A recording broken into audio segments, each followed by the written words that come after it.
আবারও রক্তাক্ত ঢাকা বিশ্ববিদ্যালয়। দুর্বৃত্তের ছুরিকাঘাতে নিহত হয়েছেন ঢাকা বিশ্ববিদ্যালয়ের শিক্ষার্থী ও ছাত্রদল নেতা শাহরিয়ার আলম সাম্য।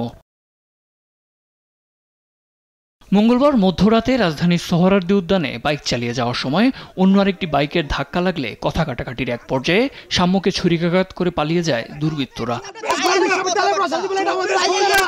এ সময় গুরুতর আহত অবস্থায় তাকে উদ্ধার করে ঢাকা মেডিকেল কলেজ হাসপাতালের জরুরি বিভাগে নিয়ে আসলে চিকিৎসক তাকে মৃত ঘোষণা করেন। সাম্যের মৃত্যুর খবর শুনে হাসপাতালে জড়ো হন বিশ্ববিদ্যালয়ের শিক্ষার্থীরা। ঘটনার পরপরই হাসপাতালে ছুটে আসেন ছাত্রদলের সভাপতি। জানান, বহিরাগতদের দ্বারা সাম্যের উপর হামলা প্রশাসনের দুর্বলতার প্রতিফলন। ঢাকা বিশ্ববিদ্যালয়ের যে একটা অনিরাপদ ক্যাম্পাস হিসাবে দীর্ঘদিন যাবৎ যে অবস্থা বিরাজ করছে তারই প্রতিফলন ঘটেছে আজকের এই ঘটনায়। প্রশাসনের যে একটি দুর্বল অবস্থা বিরাজ করছে তারও প্রতিফলনে আমরা আমাদের প্রতিবাদ অব্যাহত রাখবো, প্রয়োজনীয় কর্মসূচি দেব এবং বাধ্য করব এই খুনিদের দৃষ্টান্ত শাস্তি দেওয়া করতে। অন্যদিকে ঢাকা মেডিকেল কলেজ হাসপাতালে এসে শিক্ষার্থীদের বিক্ষোভের মুখে পড়েন ঢাকা বিশ্ববিদ্যালয়ের উপাচার্য অধ্যাপক নিয়াজ আহমদ। এক পর্যায়ে অবরুদ্ধ উপাচার্য গণমাধ্যমে কথা না বলেই ঢাকা মেডিকেল এলাকা ত্যাগ করেন।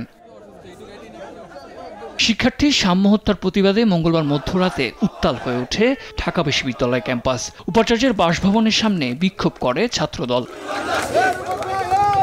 বেসরকারি বিশ্ববিদ্যালয় ছাত্রদলের একনিষ্ঠ কর্মী পারভেজকেও একইভাবে আমরা দেখেছি হত্যাকাণ্ডের শিকার হতে হয়েছে।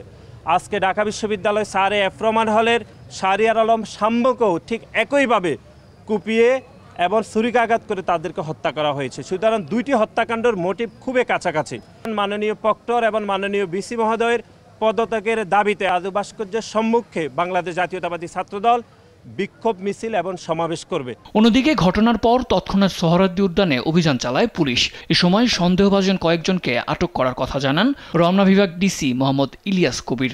কিছু গাঁজাখোর বা গাঁজা বিক্রেতা, এটা আমরা এখান থেকে ৩-৪ জনের মতো আমরা ধরেছি। যতটুকু জানি কথা কাটাকাটির এক পর্যায়ে সেখানে বোধহয় ওই যে স্টেপ করেছে অন্য পক্ষ।